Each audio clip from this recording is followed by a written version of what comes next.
Hari ini Banti akan memberikan sebuah cerita. Ceritanya agak panjang. Nah, ini berhubungan dengan patidana ya.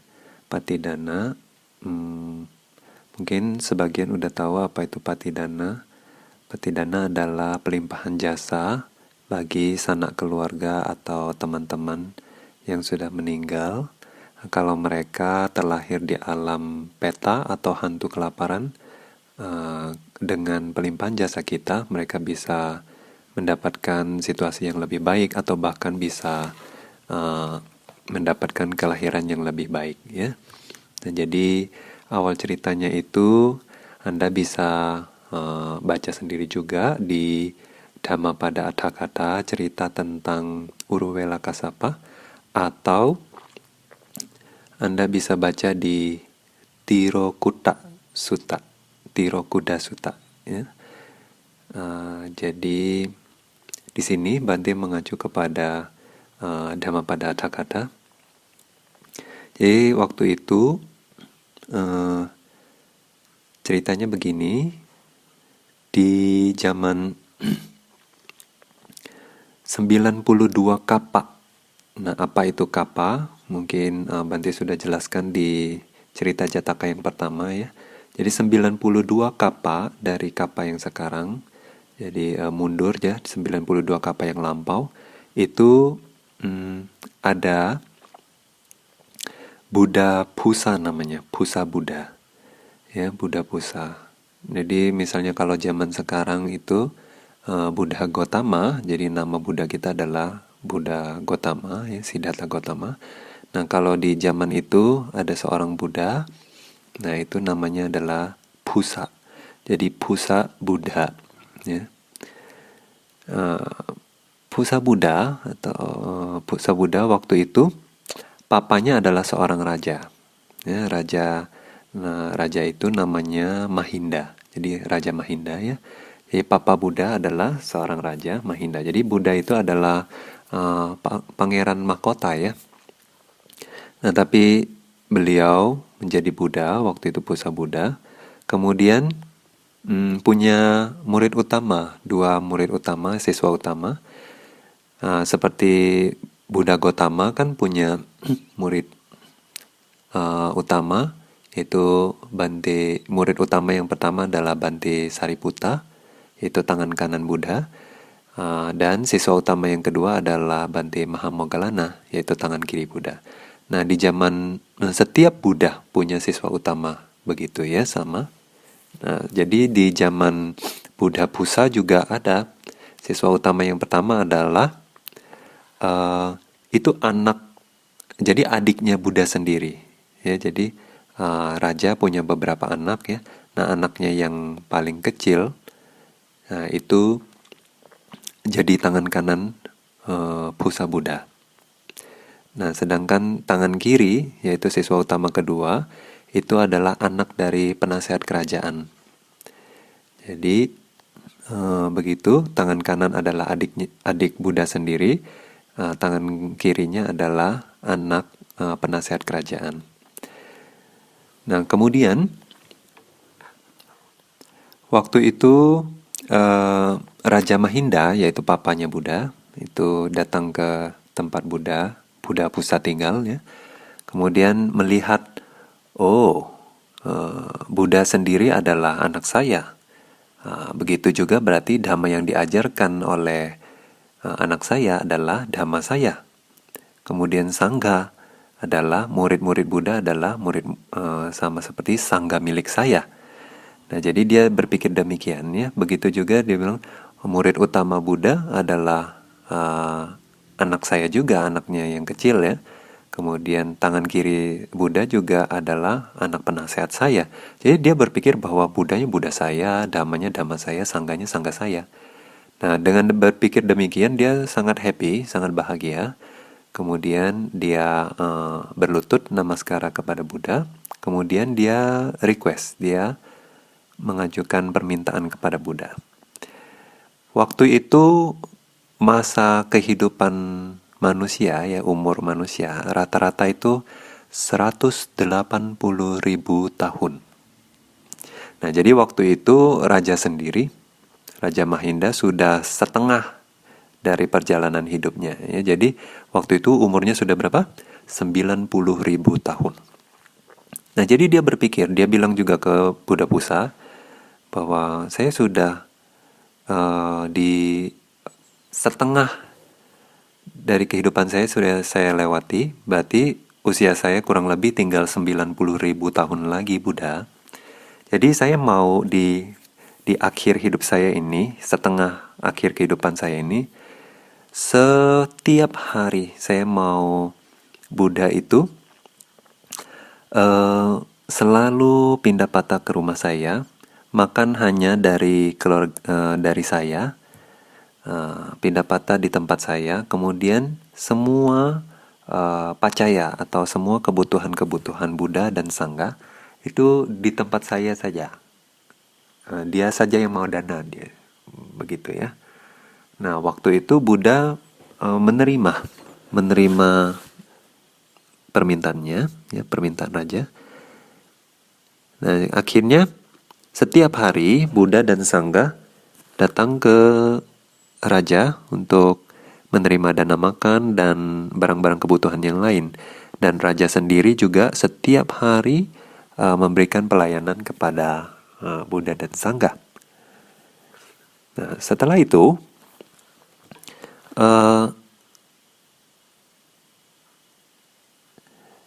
raja juga punya 3 anak lainnya, ya. Jadi 3 pangeran lainnya. Raja punya anak, berarti total ada 5 udah ya. Udah 5 yang disebutkan di sini.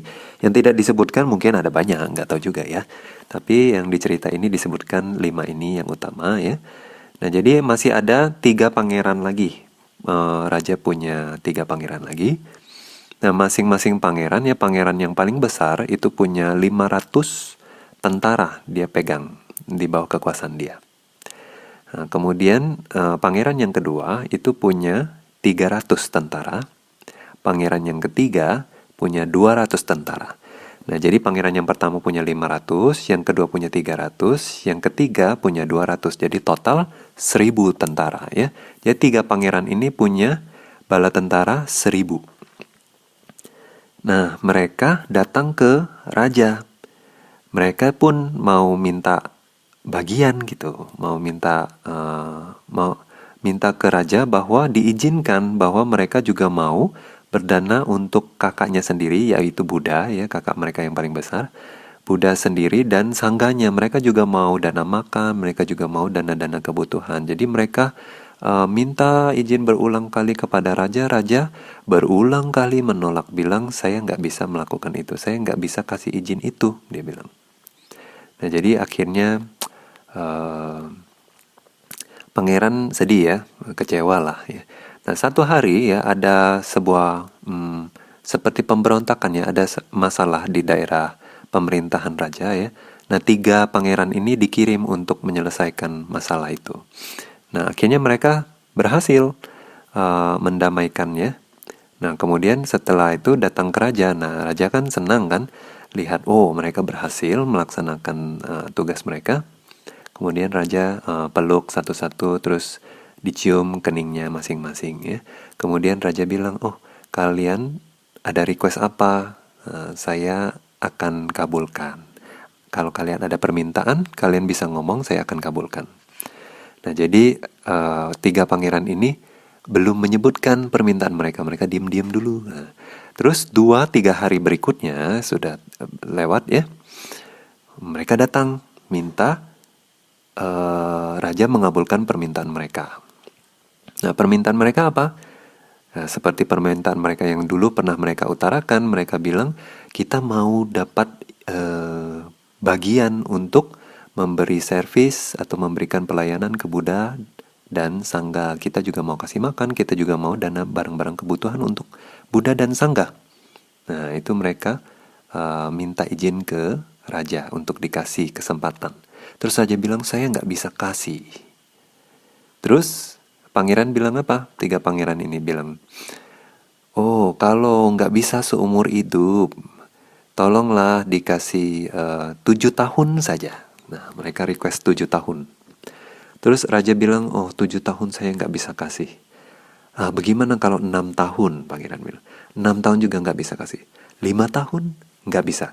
4 tahun nggak bisa. 3 tahun nggak bisa. 2 tahun nggak bisa. 1 tahun nggak bisa. Ya, jadi raja bersikeras bahwa nggak bisa kasih izin, raja mau dana sendiri. Terus akhirnya pangeran bilang lagi, kalau 1 tahun nggak bisa, 7 bulan bagaimana? Terus raja bilang apa? Nggak bisa. 6 bulan? Nggak. 5? No. 4? No, no. 3 bulan? Nggak bisa juga. Masih ya, raja nggak bisa kasih izin.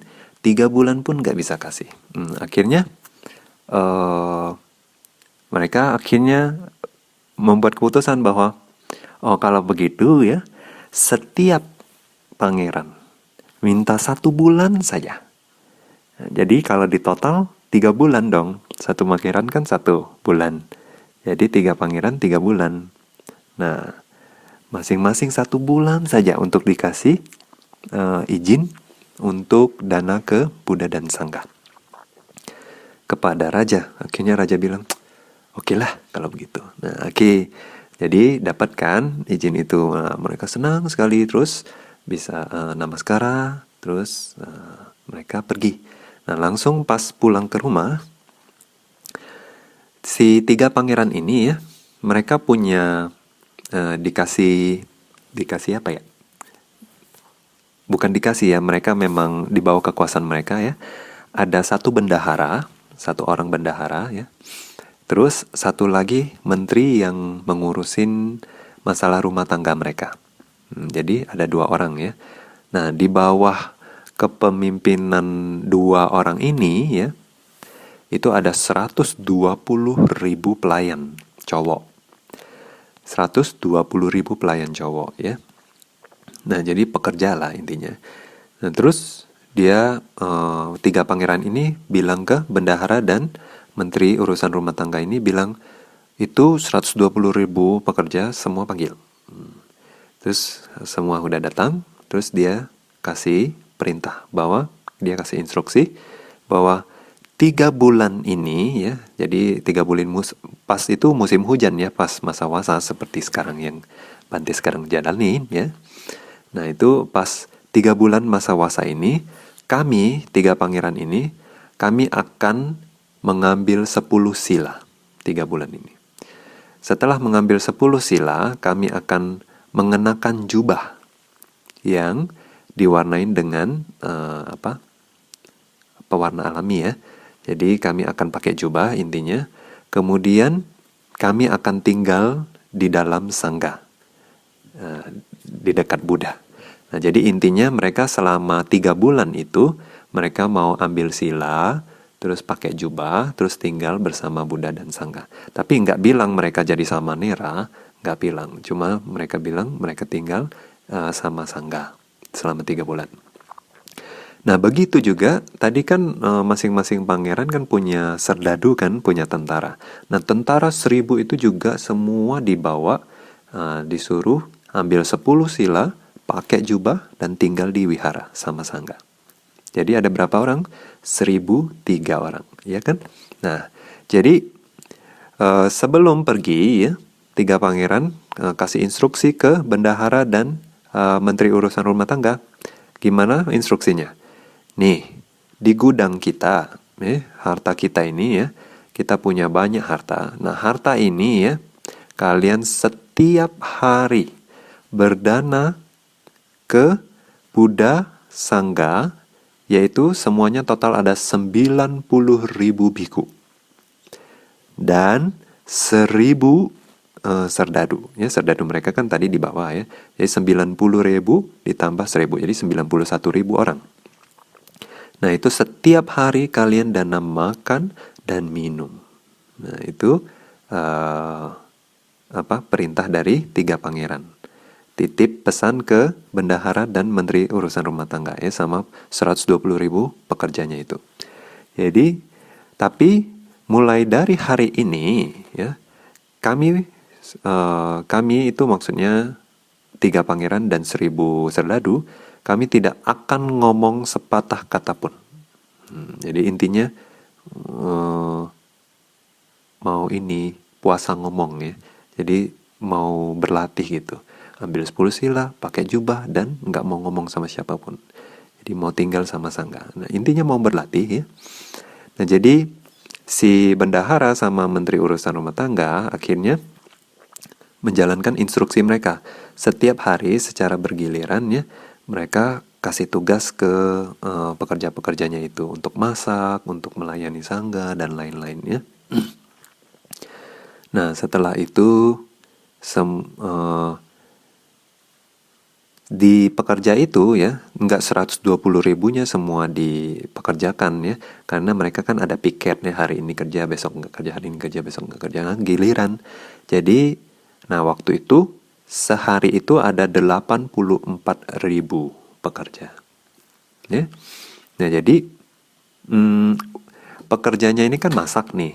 Nah jadi tukang-tukang masak itu kan, anak-anaknya kan ada. Nah anak-anak tukang masak ini, mereka tuh nangis, nangis mau makan gitu kan. Nah mereka kan si tukang-tukang masak ini, pekerjanya ini udah masak apa? Yagu. Yagu itu sebetulnya dalam bahasa Bali, artinya itu seperti bubur, tapi buburnya cair, cair sekali ya. Jadi bubur cair lah, ya, bilangnya bisa ngomong seperti itu. Nah biasanya ini didanakan kalau di zaman Buddha itu pagi hari. Jadi pagi hari itu minum itu. Nah habis minum itu pergi pindah patah. Biasanya seperti itu. Nah jadi waktu itu kan mereka masak tuh yagu ya untuk Buddha dan Sangha. Kemudian juga kan masak nasi ya sama lauk-lauknya lah, nggak mungkin cuma makan nasi doang ya, ada lauknya, terus ada juga minuman dan lain-lainnya, lengkap lah sama lauk-lauknya, itu untuk biasanya siang hari ya. Nah jadi sudah masak itu kan anak-anak itu nangis gitu mau makan, jadi si tukang masak ini kasih makan sebelum biku-biku datang. Sebelum biku-biku datang pindah patah, mereka kasih makan anak-anaknya dulu.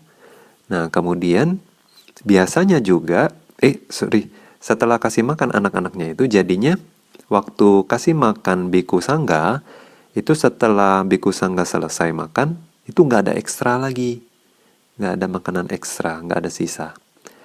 Nah akhirnya besok-besoknya lain kali mereka pikir, oh karena nggak ada sisa lagi, jadi mereka kasih dulu makan anak-anaknya. Kasih makan anak-anaknya dulu, atau sudah disingkirkan dulu, disisihkan dulu. Gitu. Nah terus untuk diri mereka sendiri juga, mereka juga begitu. Jadi sebelum dana ke sangga, mereka malah makan dulu, sudah disisihkan dulu untuk mereka. Terus apalagi kalau ada makanan-makanan yang spesial, yang enak-enak begitu, nah mereka nggak bisa sabar. Akhirnya nggak bisa sabar, maksudnya nggak bisa nahan gitu, menahan diri. Jadi mereka udah sisihin dulu sebelum dana ke sangga. Nah itu makanan-makanan untuk mereka gitu. Nah jadi ada berapa pekerjaan? 84 ribu kan? Nah itu sudah sama anak-anaknya ya, 84 ribu orang. Nah dengan demikian mereka melalui selama 3 bulan itu gitu kan. Jadi makanan yang tadinya pangeran itu instruksikan untuk didanakan ke sangga, jadi makanan yang diperuntukkan untuk sangga, sebelum didanakan ke sangga, mereka makan dulu, mereka ambil dulu. Berarti kan bukan untuk mereka sebetulnya itu. Nah yang seharusnya untuk sangga mereka makan dulu.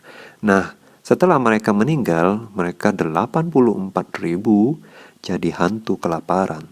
Ya, jadi peta dalam bahasa dalam bahasa Palinya peta. Ya. Nah semua jadi peta. Peta itu adalah hantu-hantu kelaparan ya.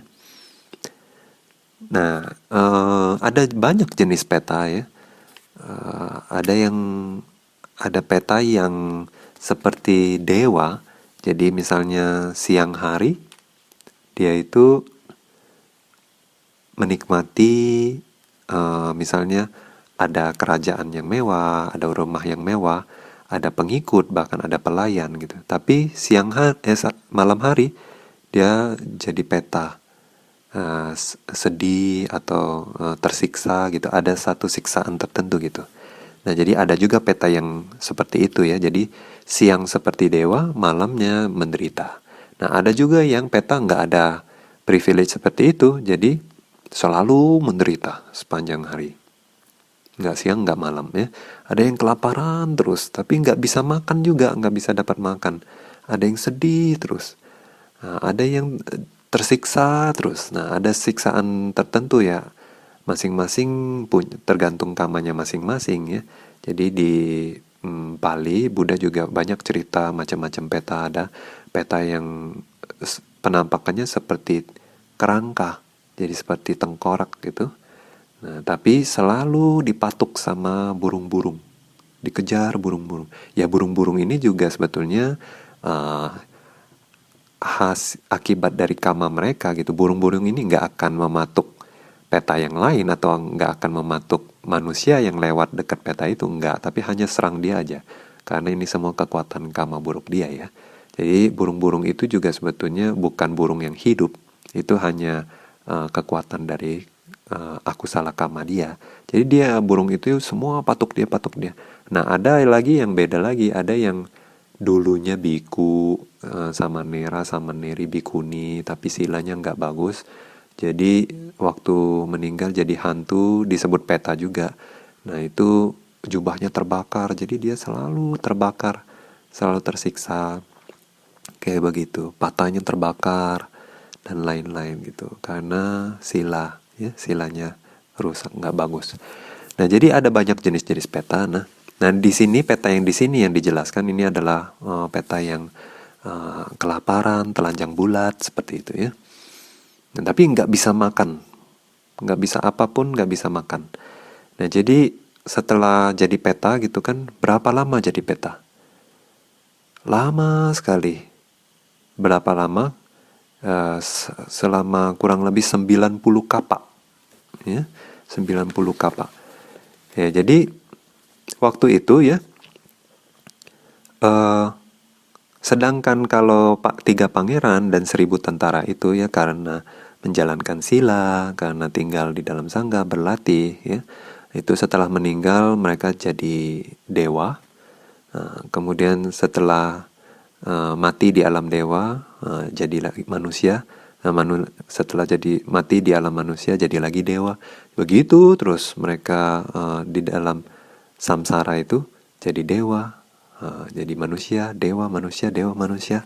Nah, karena kekuatan karma baik dari menjalankan 10 sila itu dan praktek mereka, yang selalu mereka mendapatkan kehidupan yang baik. Itu maksudnya.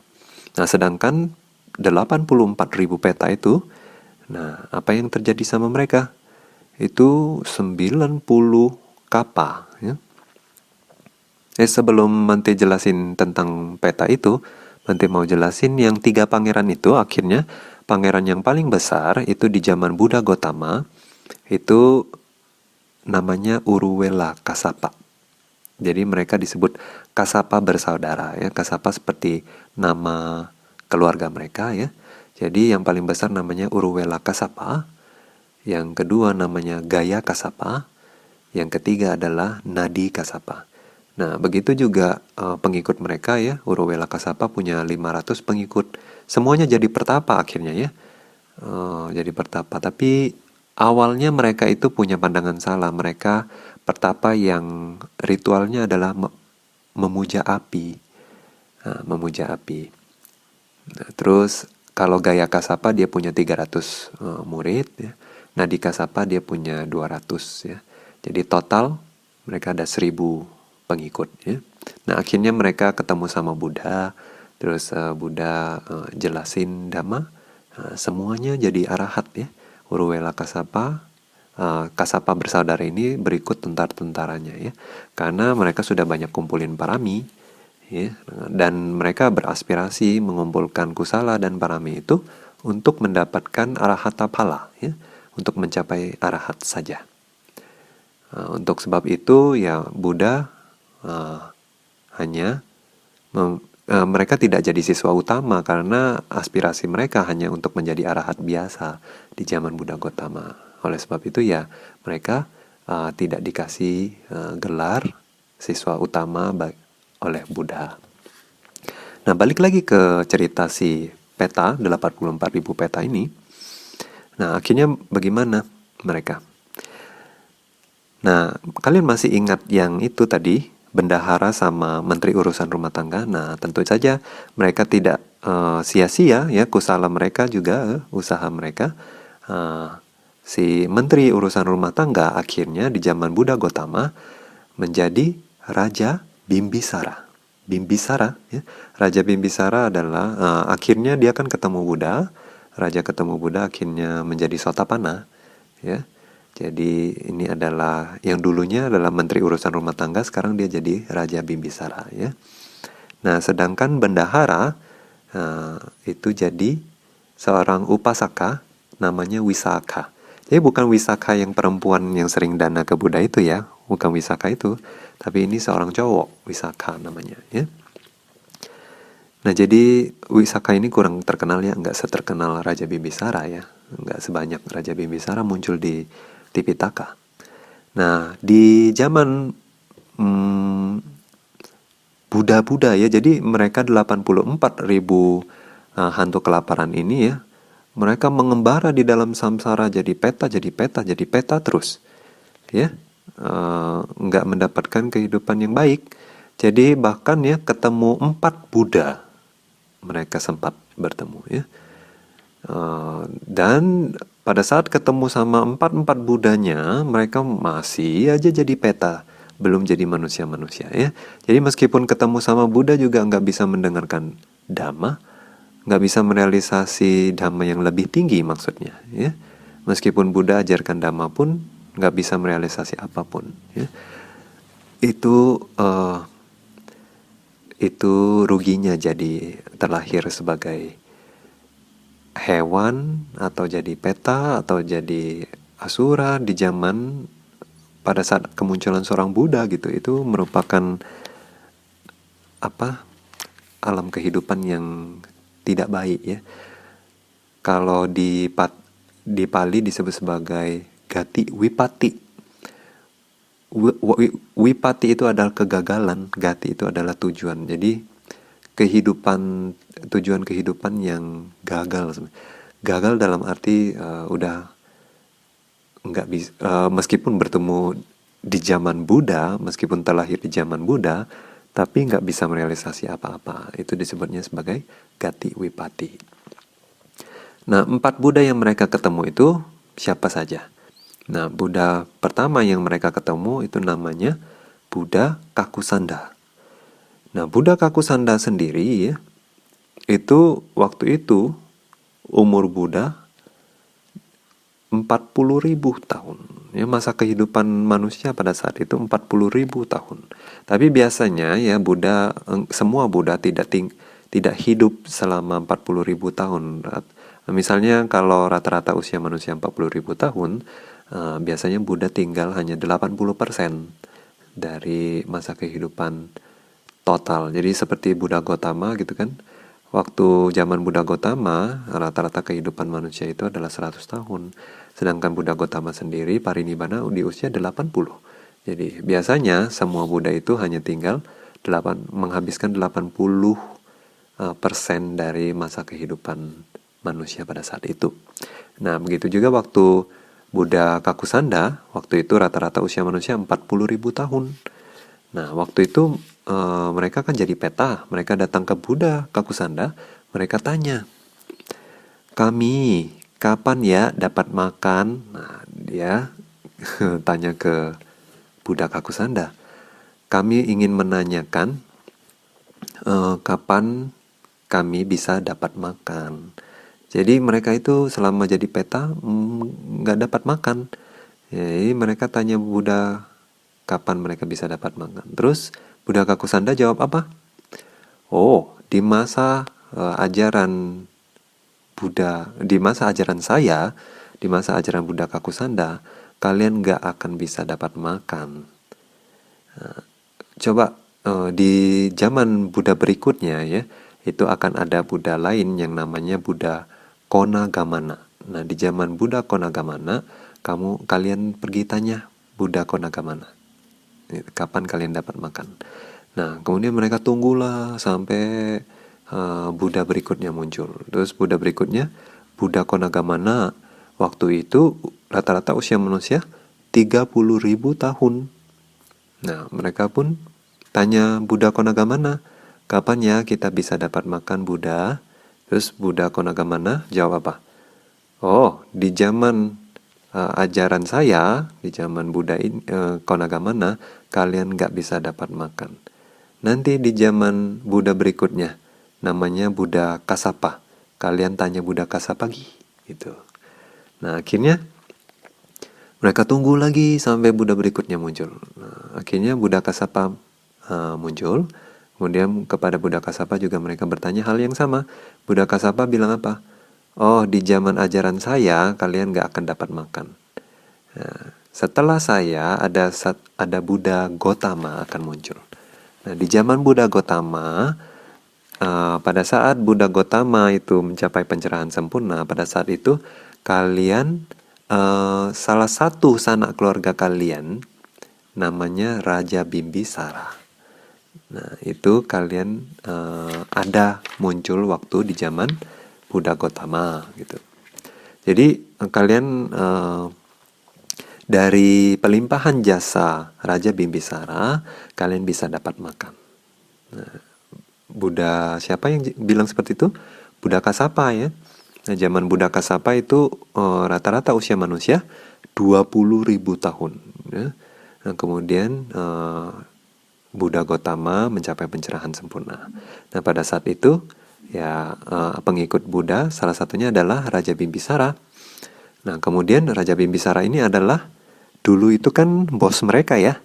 Bos mereka. Jadi ada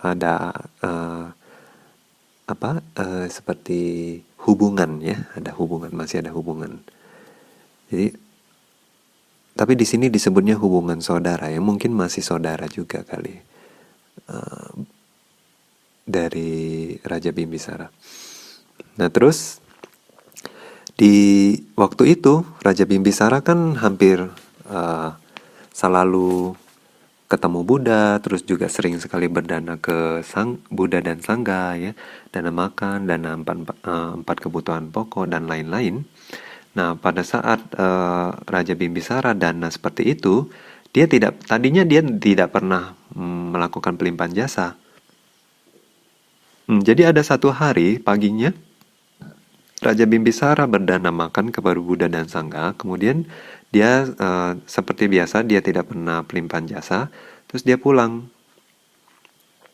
Nah, karena nggak mendapat pelimpahan jasa seperti itu kan peta itu jadi nggak happy, ya. Mereka marah. Akhirnya dia ngapain? Dia malam-malamnya dia takut-takutin Raja Bimbisara. Ya, keluarin suara-suara mengerikan, kemudian juga menampakkan wajah mereka, ya ngeri ya, menyeramkan gitu. Jadi dia menakut-nakuti Raja Bimbisara begitu.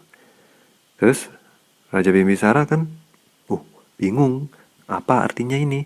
Nah, jadi besok paginya datang ke Buddha, terus tanya ke Buddha apa arti mimpinya seperti itu. Terus Buddha jelaskanlah. 92 kapa yang lalu mereka pada saat Buddha Pusa mencapai muncul ya, pada saat ajaran Buddha Pusa mereka melakukan ini gitu. Nah, oleh sebab itu mereka jadi peta 84.000 peta ya. Jadi Raja Bimbisara tanya, lalu bagaimana Buddha? Terus Buddha bilang, Buddha ajarin ya. Jadi karena kamu kemarin melakukan dana, kamu nggak pelimpahan jasa. Oleh sebab itu mereka kecewa, mereka takut-takutin kamu, mereka ganggu kamu waktu malam hari kamu tidur. Nah, terus jadi lain kali kamu harus pelimpahan jasa, Buddha ajarin dia. Jadi besok paginya lagi Raja Bimbisara dana makan, dana minum ke Sangga. Nah, terus pada saat dana juga dia membuat suatu aspirasi. Dengan kekuatan dana ini, semoga peta-peta tersebut mendapatkan makanan-makanan seperti makanan para dewa, makanan surgawi.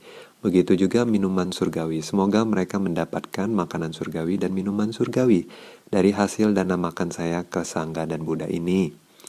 Nah, terus pada saat Buddha memimpin ya pelimpahan jasa, terus pada saat itu juga peta-peta itu sesuai harapan, sesuai keinginan dari Raja Bimbisara, dan mereka mendapatkan makanan-makanan surgawi dan minuman-minuman surgawi. Nah, jadi happy lah mereka ya. Peta-peta ini happy. Tapi meskipun mereka sudah dapat makan, mereka masih telanjang. Nah, tapi Raja Bimbisara belum berdana untuk telanjangnya mereka. Jadi malam harinya balik lagi peta-peta itu datang ke Raja Bimbisara nakut-nakutin gitu. Terus menunjukkan bahwa mereka telanjang gitu. Jadi mereka mau pakai baju. Terus Raja Bimbisara besoknya tanya lagi ke Buddha, bagaimana kok mereka masih datang ganggu lagi?